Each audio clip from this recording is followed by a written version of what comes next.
Right, so when you download Figma, you can either download it on your as an app, or you can download it, or just use a web version, right? And when you download it, you'll have a couple different things, right? So it took me a while to get through this, and by no means am I an expert. I'm just going to demonstrate how I do the slides for my social medias and how I utilize it. So when you first come on here, you can see this stuff on the top right here, okay? This stuff here is the main thing. I have not tried most of these. I'm not gonna lie. I've tried the slides and everything like that. But the one you need to click is design, right? Just like this. And it'll take you to this page, right? And with this page, it's going to be a bit overwhelming at first. But this is going to be kind of everything you need. So if you come down here, you've got this little toolbar, right? And what do you see here? You've got like this stuff here. You've got all of this, different frames. Like it's amazing. Really. So what do? You do this. This is a frame, right? If I do another one, this is another frame. Well, it wasn't selected. This is another frame, right? So now you've got two different frames, okay? Just like this. So what's the difference between frame 1 and frame A? The size, right? That's the only difference. So you need to understand that a frame is basically everything inside of it. So if I show you this, let's go down here. And this will help you understand it a bit more. So this is my trade from today. Go and check out all these trades are posted on the socials, right? And you'll see that one of these frames, you'll see where the frame is. This is one frame, right? This is frame 8. You see that? This is frame 6, frame 7, frame 9. Does that make sense, right? So each one of these is now a frame, and it's the same for everything, right? Frame 5, frame 4, right? And the frame is basically your canvas, right? So if I wanted to export this, all I have to do is press this and come down to the bottom right and just press export. Pretty simple to understand. So this is how you're going to get started, right? So first, you're going to have to mess around with this, but I'm going to give you some quick tips. So let's say you've got your frame, right, and you're happy with the size. All you have to do is come here, right click, or press Command C, and that copies it, and then press Command V, and that will paste it, right? So in total, I do around 4 frames per slide, right? So for example, each one of these frames will become one slide on like my Instagram or my TikTok or whatever like that, right? So it's pretty simple to understand. And then you're going to have to mess around with this, but there's a couple of things I recommend you add in first. I recommend you go into this little plugins thing down here and getting this Iconify. What this basically does is, this is how I get my logos, like the, Twitter and stuff like that. This is how I get them. And then you can just add them to the thing you see down here, import as component, right? And then you can add that, and then you obviously do the same for everything else. So that's how I get this kind of look down here. You can see where it's got all my social medias, right? And I bet you're wondering, how did I get this all going, right? So this is one of the most important things. It's actually called it's on this effects thing. This is another thing you need to make sure you mess around with, but it's called drop shadow, and it's probably the main thing here that I use. So you can copy these settings on the right here. You should be able to see it, right? You can copy these settings on the right here, and just take a screenshot and do the same. So I use them, and the main reason why is just simple, right? And that gives this nice effect. Like you can see these back borders. I'll put on the screen now what it does look like on like the phone and whatnot. But you see it gives this nice like greyish background effect. And then in terms of doing this like writing all up here in this logo, it's pretty simple, right? So say this is, let me get rid of this, right? Say this is my frame, right? Make it whatever size you want. And then in this frame, right, I'm going to want to add, this is where it gets a bit complicated. I'm going to want to add like a box, right? And this will be where my, trade goes or something like that. So my trade will get pasted onto here. So I basically can do either one or two things, right? There is a little Dropbox thing up here. I don't really use it, I'm not gonna lie. So I just basically on my other screen will just do this, right? And it will basically do this, right? This is literally the easiest way to do it. So you obviously download your image, the selected image you want from TradingView. So I'll show you that now. So for example, this was the trade I took today, right?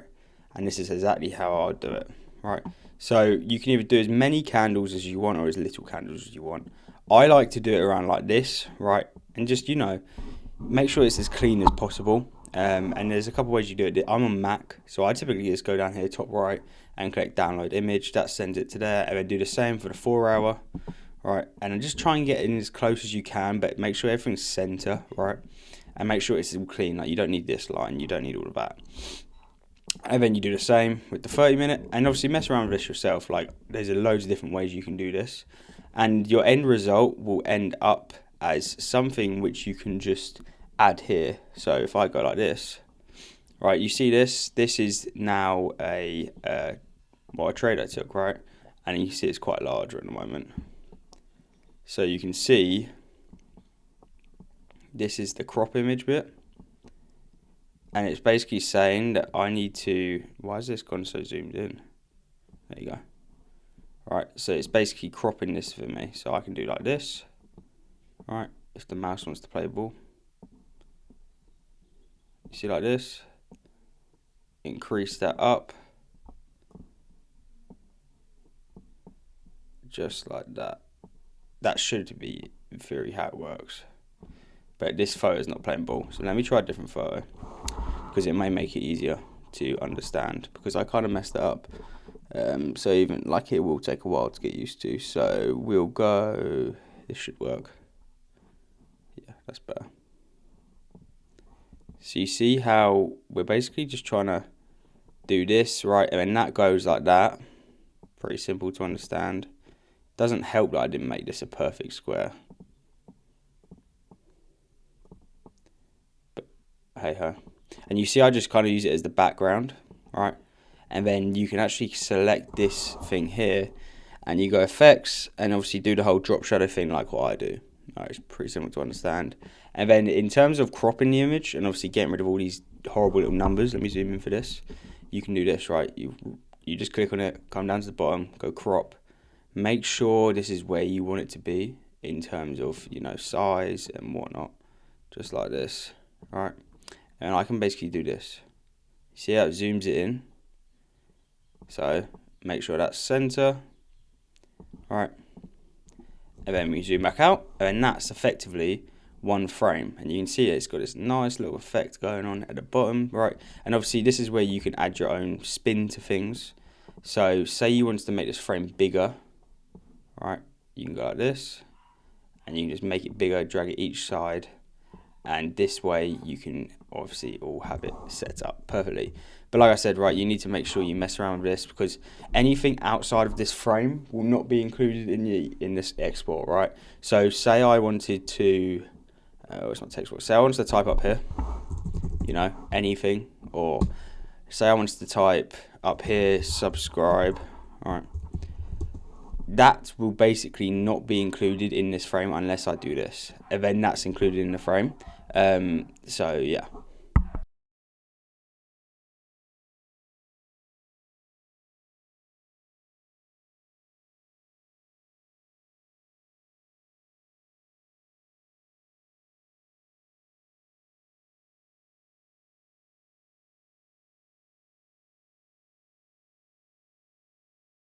Right, so hopefully that makes sense. So yeah, like anything you write up here will not get included unless you do that. And ideally you don't want to be doing that. Ideally you just want to come in, you know, you press export, and then you come down here, right, and you export it. Make sure you do it as a JPEG. For some reason when you do it as PNG, it doesn't really work. So if I move my little camera out of the way, make sure you come down here, once you've selected your frame, right, make sure you do it as a JPEG. Pretty simple to understand. And yeah, like just mess around with it. Like, you know, there's a lot more you can do with it. Like, I don't really care that much. I just come on here, do the same thing, and that's about it. Like, I've got all my layouts set up here, so as you can see, this is all my layouts. So this is ready for a couple of examples for the YouTube video coming up. But like, I will just copy this, right, Command C, and then Command V, and then that's my layout, and I'll just get rid of these background photos. Fairly simple to understand. Of course, you can make it a lot more complex. You can mess around with it more. But in terms of these text things, I just done this myself. So I'll literally show you right now. Right, this. So say you wanted the text at the top here. All right. Say you wanted this text to say, I don't know, NQ. All All right. Then once you type it, look to the right and look what you see. You've got all these different ideas like a stroke, effects. You've got all these different stuff you can have a go with. So, you know, give it a go. Just mess around with it. That's what I had to do. And then figure out what works for you.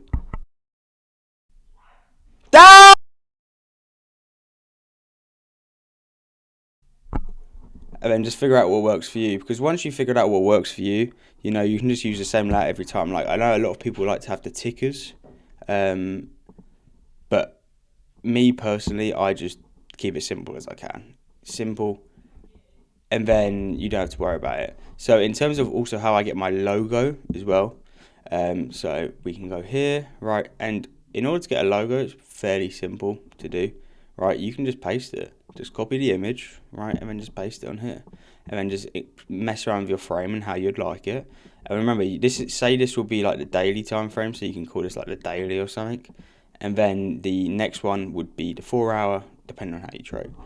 So yeah, this is how you use Figma. This is the best way I find to use it. Like, you can definitely dive in more and do like slides, which I've started doing. If you looked at my YouTube video, my last one, which I have been doing a lot. I just find this is a nicer way to present it all.